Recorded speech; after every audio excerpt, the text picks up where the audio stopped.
So now that the corned beef brisket is finished cooking, we're going to go ahead and cool it down a little bit, pull it out of the juices over here, set it on the cutting board, and let it rest for maybe 20 minutes or so. We don't want to cut the meat right away because all the juices, all the flavor will just pour right out of it. So we're going to go ahead and let it sit in the cutting board about 20 minutes. Then we're going to go ahead and trim off some of the fat. If you want to leave the fat on, that's a personal preference. And then we'll go ahead and slice it into some slices. So now that the brisket's had a chance to cool down a little bit, about 20 minutes or so, we're going to go ahead and trim it up.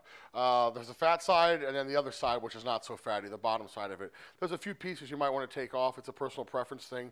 My wife and I don't enjoy the fat very much, so we go ahead and trim it up. So you just take it, come along the top here. Try not to cut into the flesh of the meat so we don't waste much.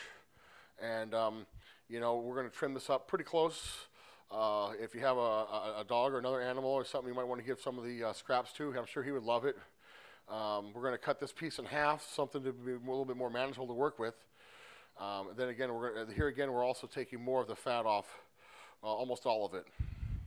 Now we got these nice two pieces to work with. We got most of the fat off of it. We're going to go ahead and slice them up in slices. If you had a slicer at home, that would be a wonderful thing.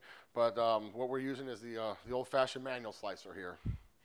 So we're going to take the corned beef, and we're going to cut it against the grain, 90% perpendicular with the grain. You see the grain in the beef right here? It's running right like this. So our cuts need to be perpendicular or this way against it to ensure the most tender of meats.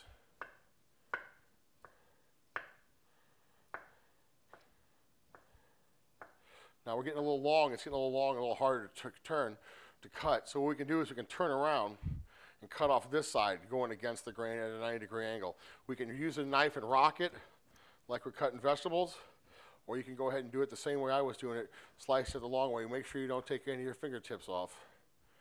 So what we're going to do there is we've cut it, sliced it relatively thin. If you get it thinner, that would be even more tender. But there's this corned beef brisket, sliced relatively thin. You can make sandwiches out of it. You can make Reubens out of it, snacks, anything you like. So now that we finished slicing this corned beef, we're going to go ahead and use it to make some sandwiches and then keep some in the fridge for some tasty treats for later on.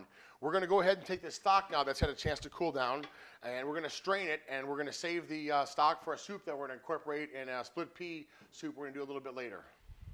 I'm going to have a china cap. I'm going to take the pot and pour it towards me,